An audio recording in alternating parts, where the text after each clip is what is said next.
Le 10 janvier 2017, c'était après les cours, en fin de journée. J'avais dit à mes amis que je prendrais pas le bus avec elles et que je rentrais plus tard à pied, car j'avais quelque chose d'important à faire. Mais je ne leur avais rien dit de plus. Je voulais simplement arranger les choses, mais ça a mal tourné.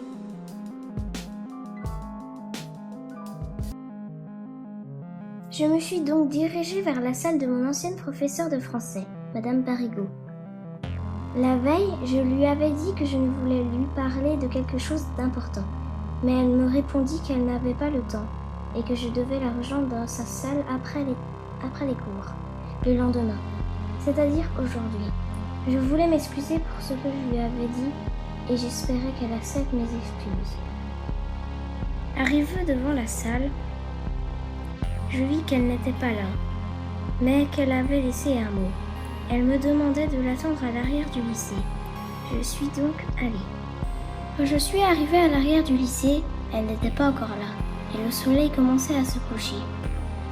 Vu qu'il était environ 18h20, et que nous étions en hiver, j'ai donc commencé à réfléchir à ce que j'allais lui dire pour passer le temps. Environ 5 minutes après, elle arriva avec 2 verres à la main. On a commencé à discuter dès qu'elle arriva. Bonjour madame, je voulais m'excuser pour l'année dernière. J'avais vraiment agi comme une gamine. Je me doutais que tu voudrais me parler de cela, et je voulais aussi m'en excuser. Je te demande donc d'accepter ce cocktail préparé par mes soins en gage de réconciliation. J'ai donc pris le verre pensant que cela pourrait arranger les choses. Nous allions chacune en boire un. Mais une fois que j'en ai bu le contenu, elle retira le verre de ses lèvres et fit un grand sourire.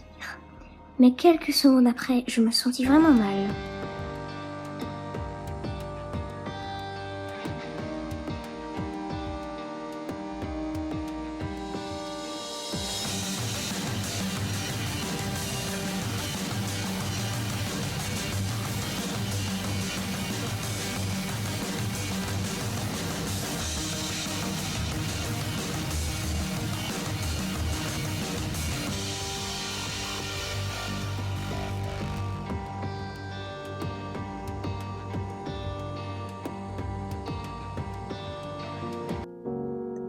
Ce que tu as bu, très cher, était de l'ecstasy diluée dans un peu d'eau.